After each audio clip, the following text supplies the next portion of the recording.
Everybody, I was waiting for like the finger point saying you're live, and then Amala here said you're live. I'm always here. Hi, guys. Hi. Keeping the train on the track. Good morning, everyone. Jill Simonian from PragerU Kids and our prep membership program with Amala. Hi. Good to be here. You don't need a last name. No. You're Amala. I'm You're just the Amala. Famous Amala, and I'm always happy to have you. So it's been a couple weeks since we've been on, but we are moving and grooving at PragerU Kids. We've got tons of new content and new books we're going to talk about in a little bit, but I want to jump into this first headline, hot topic that caught my attention because at PragerU Kids and Prep, we always like to say hello to our parents and teachers and grandparents who follow us on Facebook, who might tune in on YouTube. We always like to say hello, give you a shout, bring you some up-to-date news happenings about what is happening in the world of education. Sure. And although there are some positive things that have been happening, there's still a lot of nonsense and garbage, for lack of a better word. I smile with zero joy in my heart bringing this to you today. But what's the first headline we have, Amala? Chicago schools tell teachers sex is socially constructed. Tell them to hide students' gender pronouns from parents. Fantastic. Great. Hey, so you've got the article there. Yes. I believe we're pulling it up.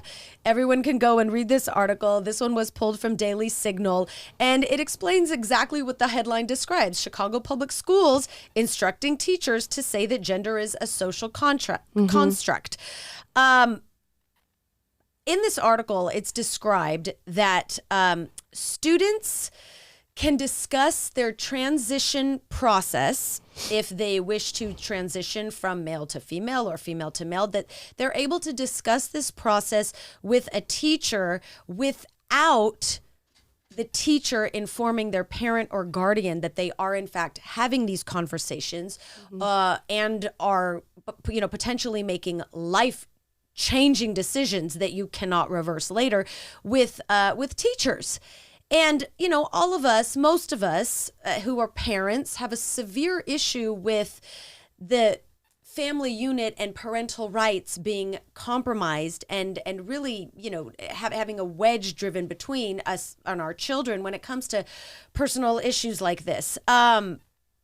What are your thoughts about this? I know you don't have Are you ready kids, for me to rant? Are you ready? Rant. I want to hear a rant. Here's my quick rant on this. This is devastating for not only parents, but students and educators. I don't know if many of you are aware of this, but there's a particular video of a woman confronting her school board about her daughter expressing her transgenderism and having that being hidden from her by teachers when her daughter was experiencing mental health issues and suicidal ideation along with this. Now, this is just anecdotal information. This is happening all the time, and there's a particular link between suicidal ideation and transgenderism. So if you have kids in a classroom that are expressing this tendency and you do not go to parents, there should be consequences for this. You should be prosecuted for this. It is quite literally child abuse, and you are stopping parents from being able to intervene with these children, and it is disgusting. Boom! I love the tough talk. I have to on this one. It's just, it infuriates me. It really does. It is. Like I said, I'm sitting here laughing. I find zero joy in this. It is not funny by any means.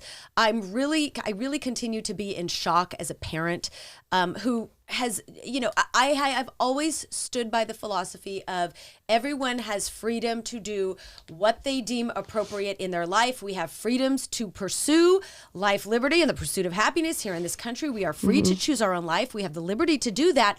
But when you are dealing with children and minors and families and there are institutions, educational institutions, and frankly, unions deliberately trying to drive a wedge between parents raising our own children, that is a severe assault. Yes.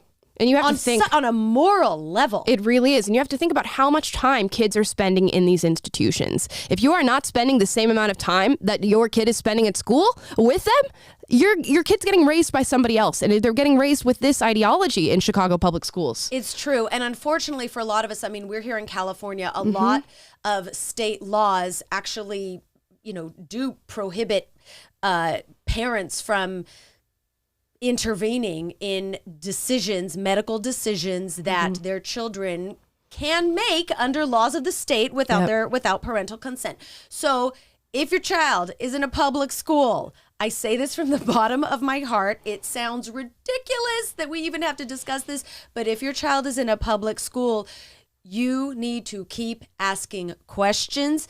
Ask the school specifically what is under law, what are teachers allowed to discuss with my child that I might need to be informed about. Find out what's happening in your state and county laws and figure out really what rights are protected as a parent, because unfortunately not a lot of laws are protecting parental rights these days. Okay, any comments, Scott? Amala. We're getting a lot of people asking, what do we do outside of just pulling kids from school? How can we combat it? Ooh.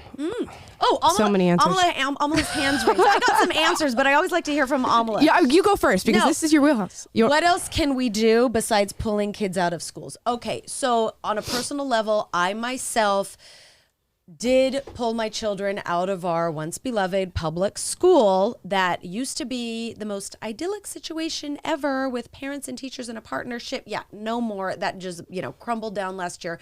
I pulled my children out. Against all odds, I have been advocating now, pull your children out, because I think the only way to really make an impact, is to, like you say, vote with our feet. Mm-hmm. If there's no children in the schools, well, then they don't get paid, and schools and teachers are paid by our taxpayer dollars, and so on and so on. But the other way to really make an impact, and I've been discussing this with a lot of different aligned organizations, particularly in our PrEP membership group. You can become a member if you go to PragerU.com/PrEP. We have a lot of discussions in there with different aligned organizations. Many thought leaders are saying the best way to make change and to really combat it is to physically get back inside your children's classroom. Now, I know that with certain mandates and restrictions now associated with COVID and all sorts of things, masking, vaccine requirements, all sorts of mandates that I'm not going to get into. But I know that it is very, very difficult for parents to physically be on campus in many states, to physically be inside of our children's classrooms. But that is the only smartest way to effectively make a change, because a lot of this garbage that is happening would not be happening if parents were physically in the classrooms seeing what's going on, and also if parents refused to be fearful of sending an email, of saying, I want to make an appointment with the principal and the teacher and the superintendent and the school board to discuss what I saw firsthand in the classroom, what I read firsthand that came home in my children's backpack. I want to make an appointment. I want to talk about this with you. And our job right now as parents is to make it difficult for them to force feed our children this stuff without our consent. Yeah, it's something that the woke left is really good at, and it's sort of being a thorn in the side when they want something done, and they're really good at grassroots organizing. As parents, the best thing that you can do is communicate not only with each other, but with the people who are in the hierarchy at your school district and at your school boards. Your meetings are public, and they have to allow public discussion. That is a right that you will and hopefully always will have. So show up and do that. Not only that, but there's a brilliant movement that's happening right now for curriculum transparency across the nation, and several states are leading the charge on this, Florida being one of them. Talk to your representatives. Call your congressman. Call your senator. Start asking them to push for curriculum transparency. And if you can organize other parents to do the very same, they won't be able to ignore that. And there is legislation being passed for this so that you have the right to look at exactly what your child is being taught before they enter the next semester. So do all those things. Again, boom! Are you sure you don't have children? I wish I did at this point, because I will be there.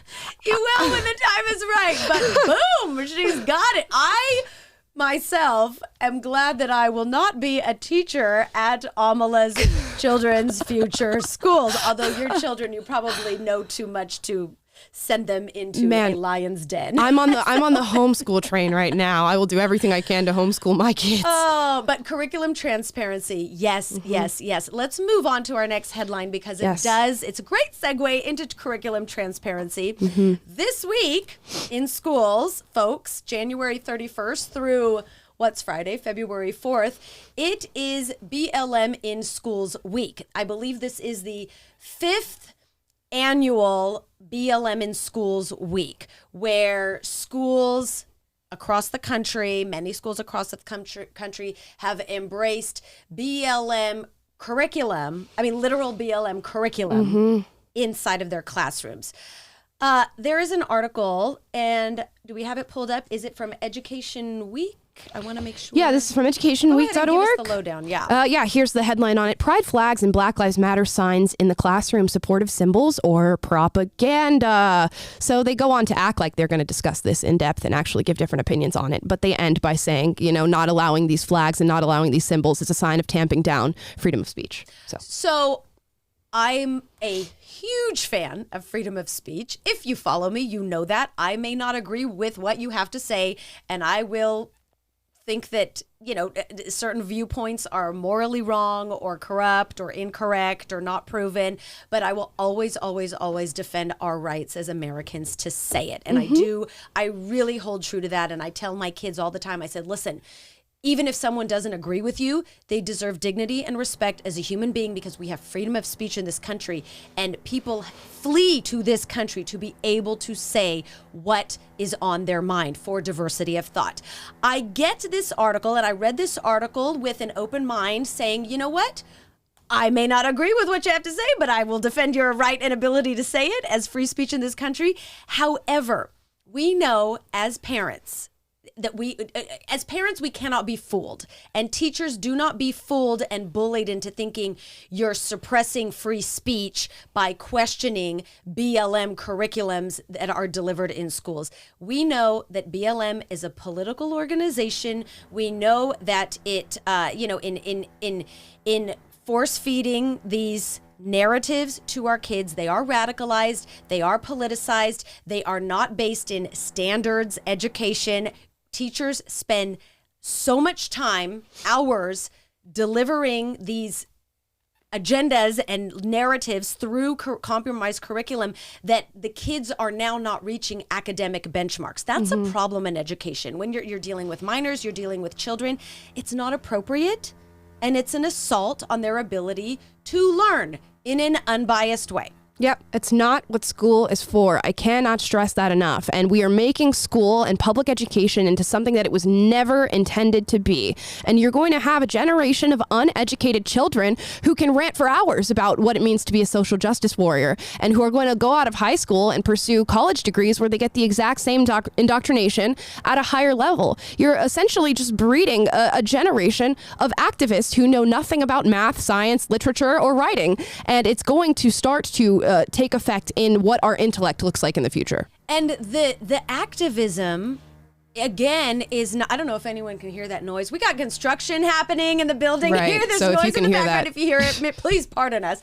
But that activism, quote unquote, that activism that is being taught, it is not based in the philosophy of equality for all under God. It is based in dividing people into categories of color, of sexual orientation, into oppressor, victim, oppressed. It's dividing children in a way that is destructive for their growth and development. I mean, Yes. literally for their growth and development and their ability to be able to see everyone as e pluribus unum, out of many one, as Americans together through our differences in school, in communities, in our country. It's damaging. It's divisive. And we're not doing that at PragerU Kids. No, we're not. No, we're not. We would never. We don't do that at PragerU Kids. And so, here's one thing. Okay, so it's time for the plug for what we got going on this week. Okay. Amala, I'm going to have you bring up, let's do the episode first. Yes. Okay. I'll play a short clip of this for you guys.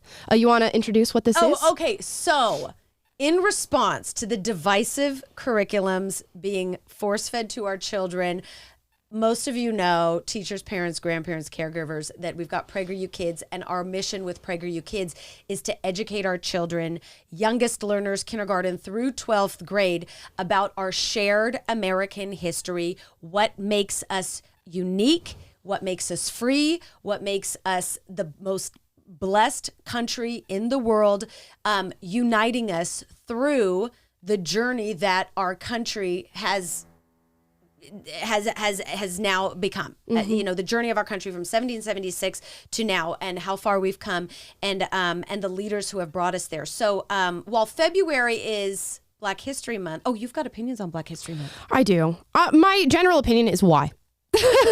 And that's why does it exist? Why are we consolidating people's racialized history to a singular month? And I feel the same way about Hispanic Heritage Month, which is now a thing across the United States. It makes no sense. Teach history throughout the year, and if it involves Black people, which it absolutely will, you talk about it and you discuss it. There is no need to consign people of a singular race and their history to a particular month. And that's the summation of my thoughts on that. And see, it's fascinating to hear you say that, because I really did. I've never had an issue with, Black History Month, Hispanic History Month. Let there be times when we maybe focus on these figures that have not gotten their historical due. I never had an issue with it. But yeah, when you put it like that, I can understand it is further divisive. Why not just include everything all year round instead of compartmentalizing and making those who might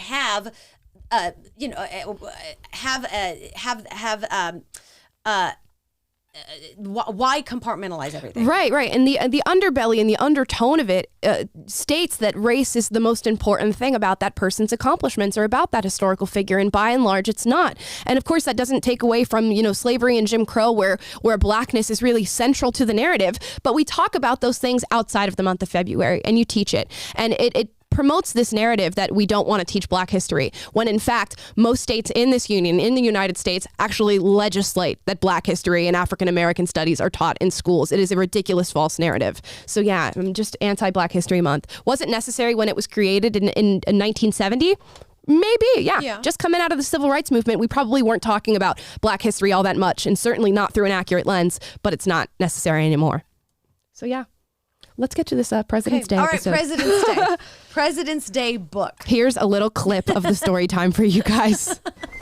When it looked like American freedom would disappear from history, Washington crossed the Delaware and won a great victory. When the war was done, we Americans had won. But who would lead our new nation with all the British gone? Do you like my George Washington costume? Washington, you should be our king. There we go, guys. So that's a little snip of our Otto's Tales. Today is President's Day episode, and we've got the book here, and I'm in a George Washington costume. And, it's interesting because, obviously February is pegged as, quote, Black History Month. We start the month of February with the BLM curriculum. And in many cases in schools around the country, President's Day, the third Monday in every February, is consistently overlooked because many teachers in elementary schools that I personally know of do not want to teach their students about George Washington because he, quote unquote, owned slaves. They refuse to acknowledge that the founding fathers had, redeeming qualities that superseded the circumstance of their time. Many of them were slave owners. We're not trying to lie about that. We know that is wrong. It was a circumstance of their time. And we want to unite students with our shared American history. And we do want to recognize that George Washington and Abraham Lincoln, whose President's Day was specifically created for and made a national holiday, those two men led our country like no other two men have led our country before. I mean, obviously, Lincoln's Emancipation Proclamation and George Washington winning our freedom from Great Britain. I mean, these are things kids aren't learning about this. Yeah. And you can't learn about everything else until you have solidified a strong appreciation, knowledge for the foundation of America. And so that's what we're trying to do. The book is available on Amazon, and it talks about Washington's contributions, talks about Lincoln's contributions, and it talks about what President's Day is. So get this for your classrooms, teachers. It's not political. We are not trying to, inject any kind of a narrative. It's literally an adorable history lesson about George Washington, the Declaration of Independence, Abraham Lincoln, the Emancipation Proclamation, and how they created they helped create the America that we know and love and appreciate today. So, Otto's Tales, today is President's Day. Next time you get a note from your student's teacher saying we're going to do BLM History Month, go ahead and offer them this book in their kindergarten classroom. Yeah. You do have a super chat here, Jill, that I want to throw your way. This is just a concern, and it is a valid one, so let's talk about it. This is from Kai Sinclair. Thank you for the super chat, by the way. I'd like to at least draw attention to the second option. Shouldn't you think about your child's point of view and consider how they'll feel about their parents being a, quote, helicopter parent and disrupting their social environment? I love the helicopter parent philosophy. So disrupting their social environment, I'm not quite sure what is meant like that with those words. Like, Mom, why are you coming to my school to talk about what my teacher's teaching me when I just want to be at school? That type of thing. Oh, yes. No, this is a great question. Yes. I've experienced this. And my answer point blank is we are the parents. We are raising children. If children could eat chocolate cake for breakfast every single day, they would. But we, the parents, know that that's not going to feed their brain and equip them to lead a healthy lifestyle. And so we don't feed them chocolate cake every day. My personal experience, it continues to my personal experience with this, with my kids saying, "Mom, why are you doing this? Why are you doing this?" I absolutely understand it. And as parents, we always have to walk a fine line of not overreaching or, also embarrassing them in class and not making their lives difficult. But at the same time, it is a delicate balance that we are responsible for raising our children, for making sure that the environment that they are learning and growing in is a sound one. It is a healthy one. It's our responsibility. And if we don't do it, no one else is going to. So we do have to pick our battles as parents, but we also need to communicate with our kids consistently and frequently, reminding them, I am your parent. And it is my responsibility to make sure that you are growing up in a healthy way. And there's some things that you're not going to understand now, but later on you will understand. Exactly. And balance that with giving them space, but also making sure that they're being raised by us and also by community and teachers, because they are at school. It's our responsibility to make sure that all of those things are happening in a sound way. Yeah. That's a good question, though. I really appreciate it. It's a great answer. I hope I answered it. No, you did. Yeah. I think going to the school board and saying this is inappropriate is far different than taking the door off the hinges and reading the diary. Yeah. It's a totally different parental take, I think. Yes. And you do. I personally, as someone who has gone to school board meetings and has spoken up and who has been retaliated against in certain ways publicly and also privately, personally, it's something that's very real and very serious, and you do have to keep your children's lives in order, and you do have to keep you do have to respect. We have to respect our children's lives and their relationship with their friends in their school situation. Absolutely. Yeah. All right. So, lesson of the day. Teach our children about President's Day, our youngest learners. Check out PragerU.com/kids. We've got dozens and dozens. I think we're coming up on 100 PragerU Kids episodes very quickly.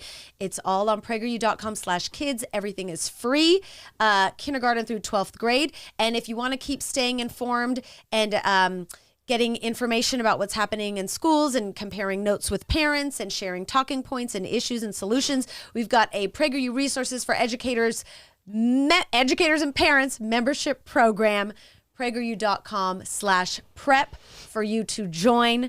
It gives access to a private discussion forum with parents and teachers across the country, 20,000 of us, really trying to course correct our kids' education. And we're doing that through our kids' shows here and our discussions as parents and teachers. Any questions or final comments? Good news, bad news?